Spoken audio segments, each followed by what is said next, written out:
Hello, good afternoon, friends.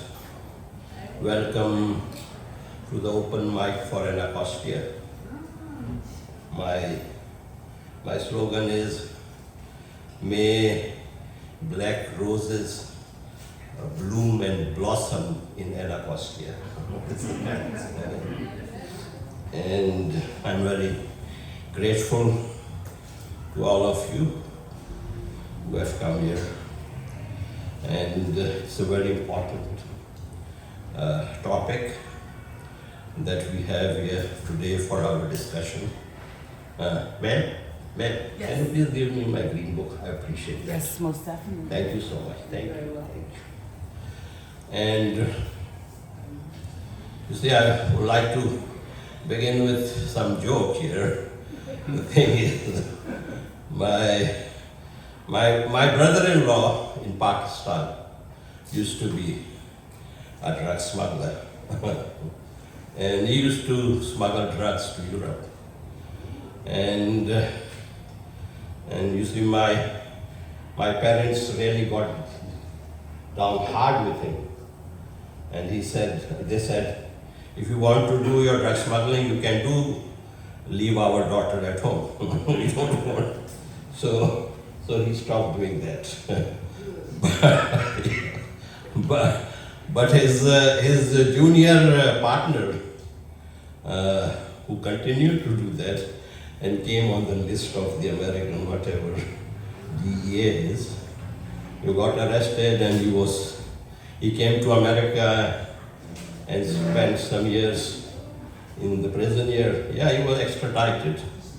And when he came back to Pakistan, you see, he looked very healthy. So we thought that maybe American prisons are very good. As you guys know, that is not the case. And my own thing with having my freedom taken away happened in very small amount. I mean, I spent 2 nights on 2 separate occasions in a lockup in Karachi. One night in a lockup in Dubai, United Arab Emirates, and one half night in small town Ohio. and my good friend, which is called alcohol, had taken me there. So I ended my friendship with alcohol for 17 years and 4 months now. So thankfully I didn't get a chance to go again. But you see, the American prison system, I believe, is a product of extreme racism. We live in a white supremacist society where people are judged on the basis of the skin color. And some thought that they were superior to others just because of the skin. And those who they deemed inferior ought to be dealt with in a different way. And so we saw the issue of mass incarceration. According to the Prison Policy Initiative, in the US, there is 614 people per 100,000 in prisons, okay? Our rival that we like to talk about all the time, China, just 165 per 100,000. The other rival that we talk about so frequently, Russia, 300 per 100,000. And America, 614 per 100,000.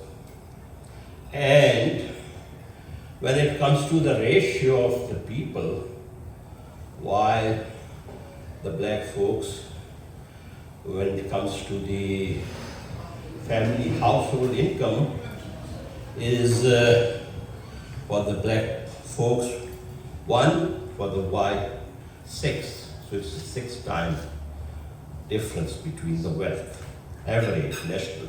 In DC it is even higher, much higher. But nationally that is the wealth difference. 1 to 6 difference. It's a huge difference. And when it comes to imprisonment, it is 1 to 5. You see, for every 1 white person will be arrested, 5 times that many black people will be arrested. So the prison population has a huge percentage of black folks. And I believe that is why perhaps this country has got such a high number of people in prison. Then the other countries, we really talk about Iran and Venezuela because they don't let us come near their oil wells. so we are always talking about Iran and Venezuela. So Iran has got 228 person per 100,000. And Venezuela has got 199 per 100,000 people. So you see, this United States is worse in some ways. And when it comes to countries closest to the US, per capita of gross domestic product, we are closest to the United Arab Emirates and Denmark.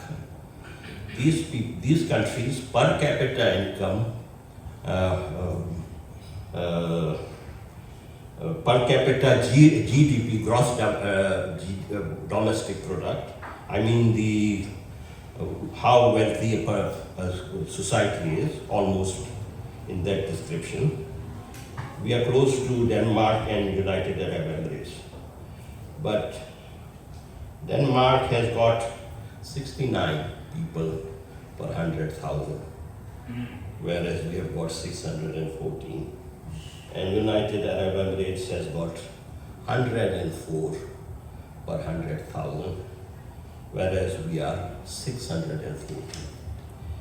So this needs to be changed, of course, and I pay salutes to those who showed the resilience, who showed the courage, who showed persistence in overcoming all these obstacles.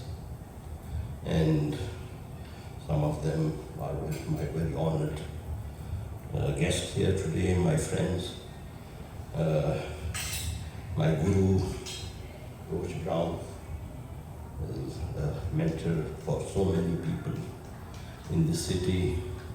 My comrade, Perry Red, he does so much. His daily work is of daily service to the community. Some of the new folks that I met, Greg Smith, and there, I'm sorry I don't know everyone by name, so I beg your pardon. And Greg Smith, and then Michael Woody was very kind. I connected with him, and I saw that associated with Georgetown, and then I found him, and he was kind to come. Kiana is here. Kiana was supposed to come.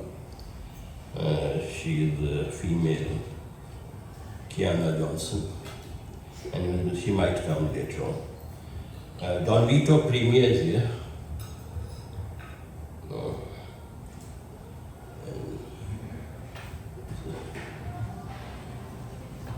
So, was also expecting Mr. Kevin McNear. Without further ado, I would like all those people who are ready to share their experience, strength and hope, how they overcame all these obstacles, what they felt while they were in prison, what kept the hope alive. And my friend Bruce Brown is having his dinner. I will appreciate if Mr. Paddy Late comes.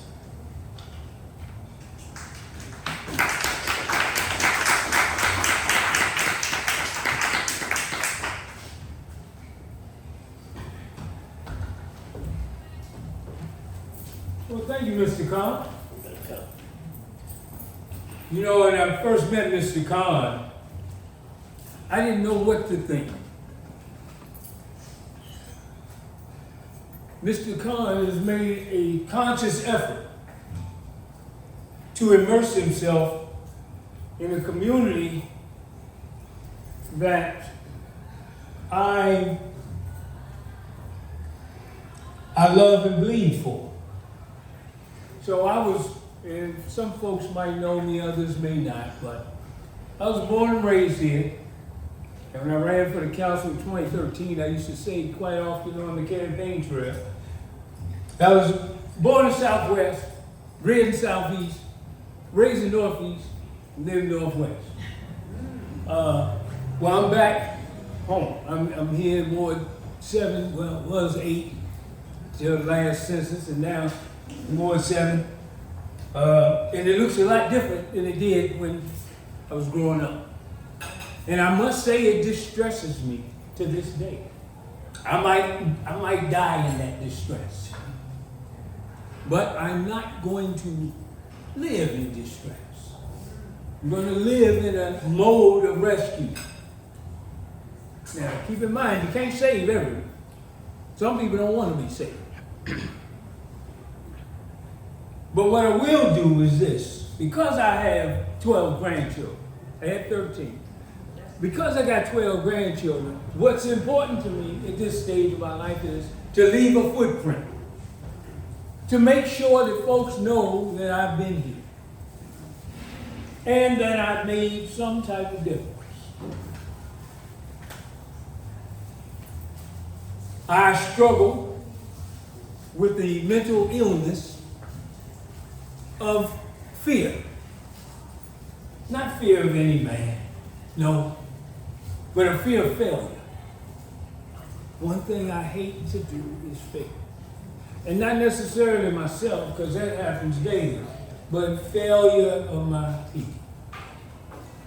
So there are some examples that keep me grounded and hopeful. When a young person says, I want to learn, and then they chase me down to do so, I listen. Or someone who is my age or older who wants to learn and will chase me down to do so. Matter of fact, one of those people right here with us today.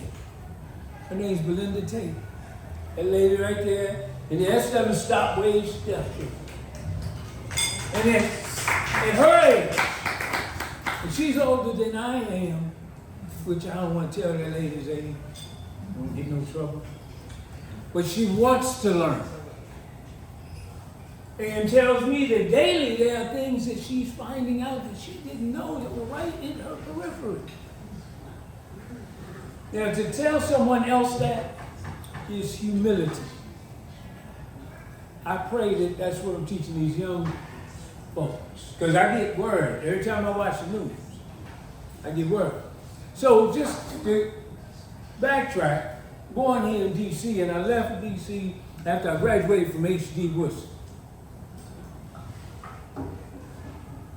And people told me, well, you're smart, you're talented, you're gifted, I damn near didn't graduate from high school. But I had a counselor. And I told her I wanted to leave, I wanted to drop out, I wanted to go to night school. And she kept saying to me when I went to her office, okay, we'll get to that. Hang on, I'll get back to you. And so I'd go to school another week, then I'd go to her office, and she said, yeah, Perry Red, I'm gonna get back to you. And she said that all the way till I got to the end of the school year and graduated. And to this day, I'm very thankful to Miss Whitfield for BSing me all that time. Because she knew what I needed even when I didn't. And those adults in the room are what these young folks out here need now. So, all that wisdom and smartness, I left D.C. because I was scared I was going to end up dead or in jail when I went to Tennessee. I didn't end up dead, but I damn sure ended up in jail. And with that said, I ended up becoming an activist and an organizer in a place that was foreign to me. The home of the Klan, East Tennessee, Knoxville. And worked in a warehouse. And that was my profession, to work in a warehouse and toting books and working on a forklift. And then I went to prison at Brushy State Penitentiary for 2 years for a crime that I still profess. I didn't commit it, but all the crimes that I did do, it kind of weighed out. You know, some people believe in God, others believe in things other than, but what I know is this, is that the masters fail. And so when I came out after 2 years, and I was an ordained preacher at that time, a minister at that time. And so I came out and went back to work where I was working before I went in a warehouse. And it was about 100, 105, 110 employees at any given time working there. And when I came back, my former co-worker said, Fred, they still treat us like garbage. We got segregated restaurants, only the white folks can use that one, that's the clean restaurant. And then the fire exits was blocked because they said you niggas steal too much. And they said we need to do something about this. I can't go to the doctor, they won't let me take a day off. And so the whispers were going around the warehouse, we're gonna do something about it. And they pointed to me and said, you are going to make us get this done. I was just happy to have a job. I was making $6 an hour. I was probably among the better paid employees there anyway. This was in 1998. And so said, we're going to do something about it. I didn't know what. But there were a few other employees that said, we'll help you. I'm like, help me do what? I don't know what the hell I'm doing. Well, we decided to get together and meet about this thing. And then what we noticed was that the managers in the warehouse, all white, they started taking notice that we were meeting in little groups. So we decided we're gonna just get the word out, word of mouth, and we're gonna meet about this. So about 70 of the employees, those who we figured weren't loyal to this massa, met at my house, in my living room. This was in July of 1999. Do you remember what you were doing in 1999? We met in my living room. But of the 110 or so employees, only 7 showed up. And so we made a commitment that day that we were going to be sincere about this thing. And it might cause some pain, but we didn't know what the pain looked like. The one thing we all knew was about getting fired. Well, we met, and that day, on July 22nd of 1999, we called ourselves Sincere 7. 25 years later, just this past July 22nd, Sincere 7 celebrated its 25th anniversary.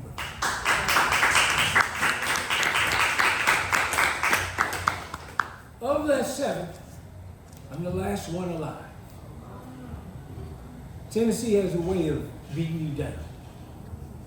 They're very hostile to workers. They're very hostile to black folk. But we organize. When I keep the organization alive in honor of 2 of my fellow co-founders. One named Teresa Reed and one named Terry Tate. So Teresa, and Harry, they stayed at this thing. Teresa was young. She was like 24, 25, 26. And we started thinking, how can we change our situation here?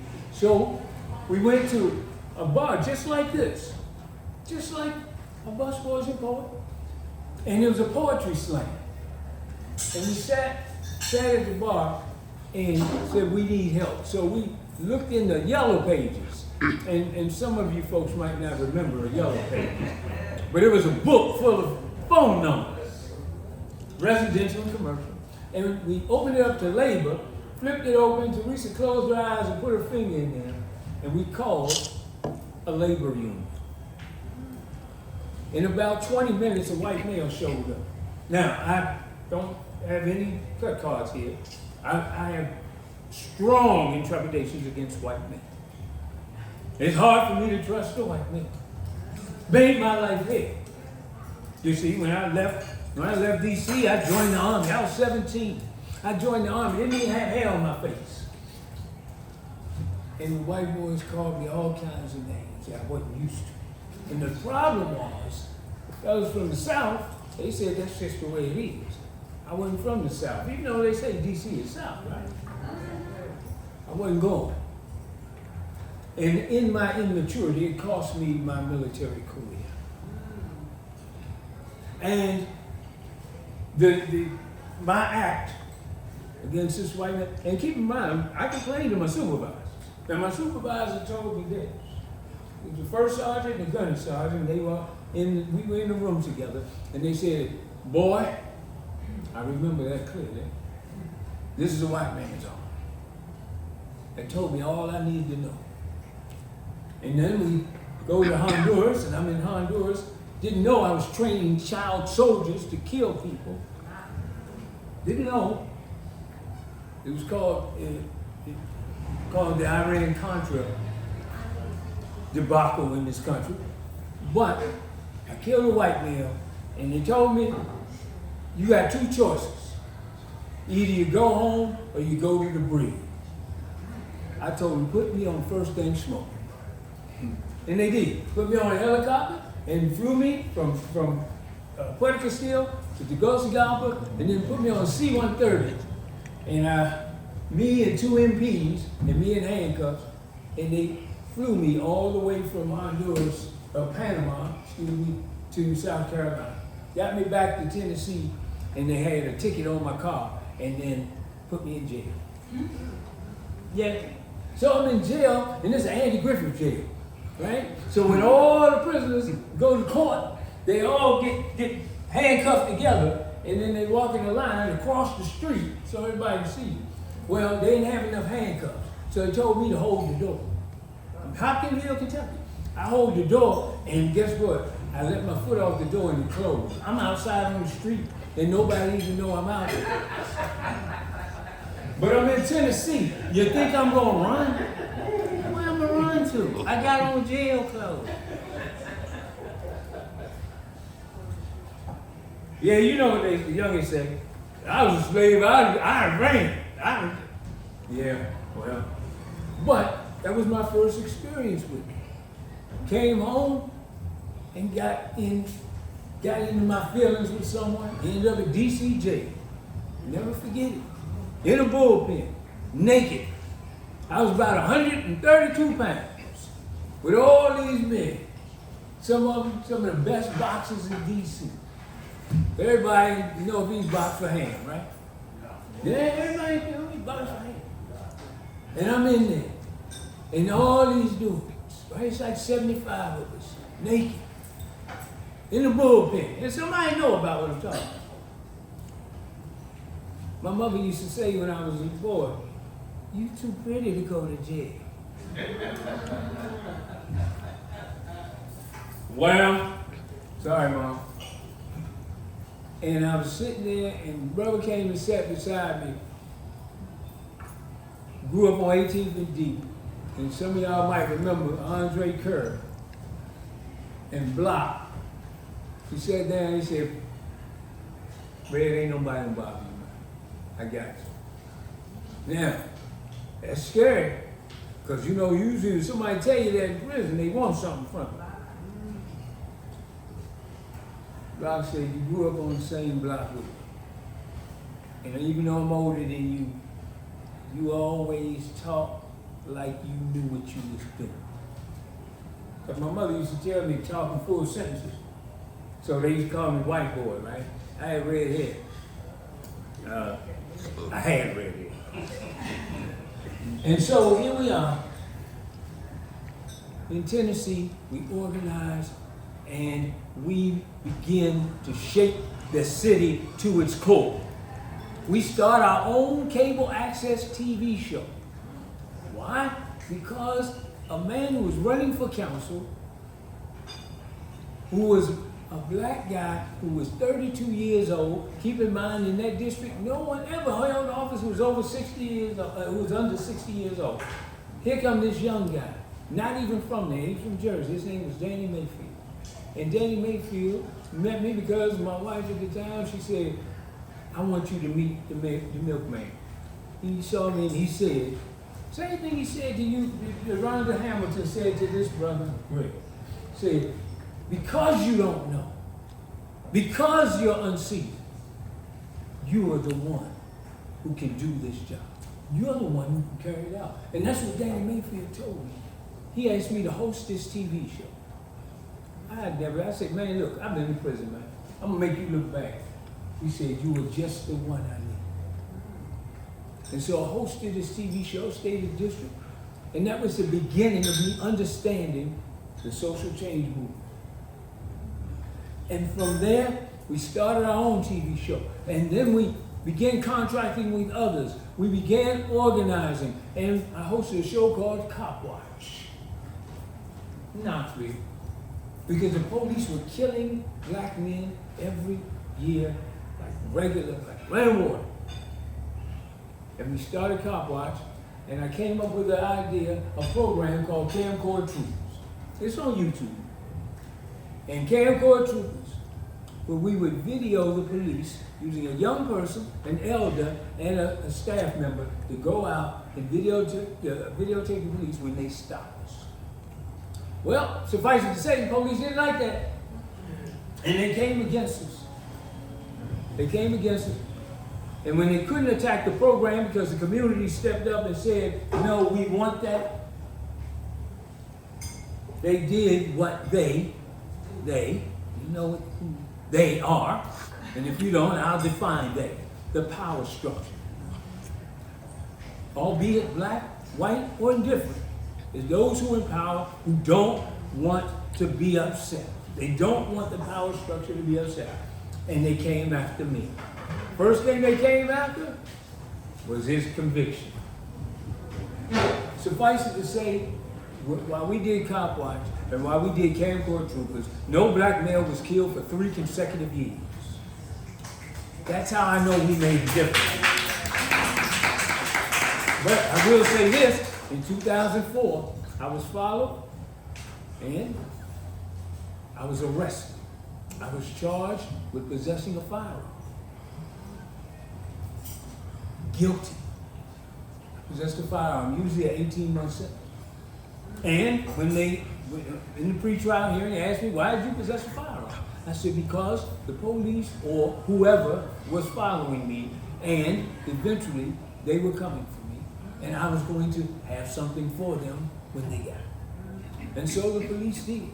They violated my Fourth Amendment rights. We went to trial, and the pre-trial judge said, your rights have been violated, case dismissed.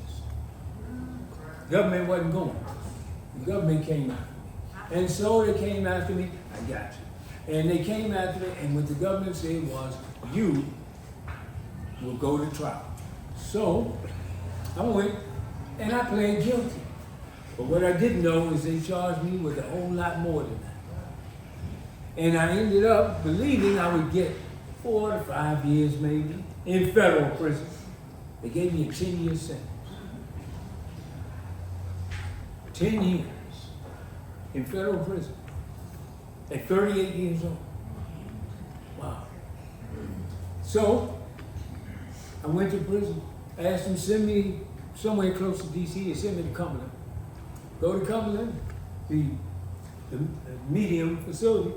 But while I'm there, I said, I'm not guilty of what they charged me with. And while I'm in the jails, those southern Tennessee jails, a young man who I mentored at the University of Tennessee, he was a law student in our organization since his 7. We locked arms with the law students there. He sent me case law, and I kept reading. And I did nothing but read and read and read. And eventually I fired my attorney and wrote my own appeal.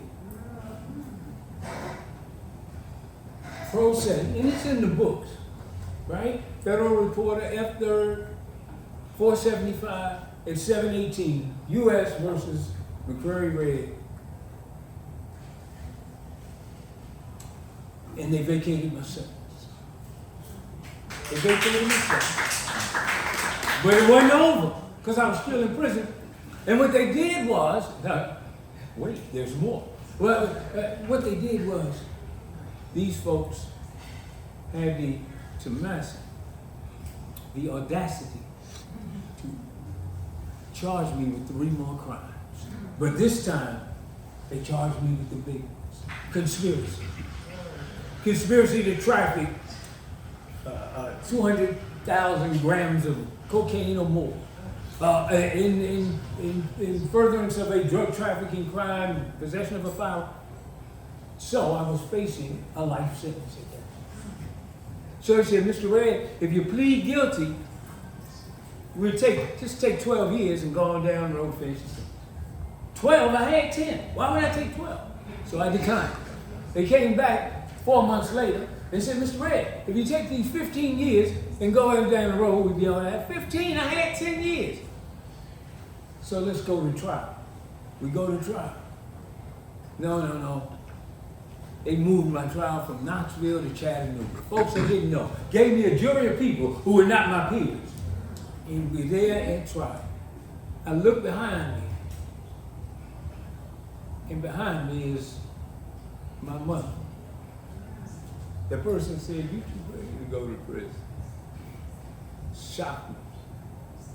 Sometimes, man, women in your life, so damn important. The jury of people who were not my peers, and my mother got to witness all the accusations. The FBI on the stand, telling lies. The KPD on the stand, telling lies. The DEA on the stand, telling lies. All I get were these burgers and fries. And these folks, 12 people, not my peers, acquitted me. That's the only reason why I'm here with you today. I say all that to say that many of us who have been down that road are making and taking the steps that some folks call normal. But in our situation, it ain't normal. It is above average. I've done a lot of things since I've been out. I've run for the council twice. I've been an ANC commissioner duly elected. I've authored, 2 of my books are there on the table that I've authored. I've owned an FCC licensed radio station right here in the district. The first to own an LPFM. There's so many things.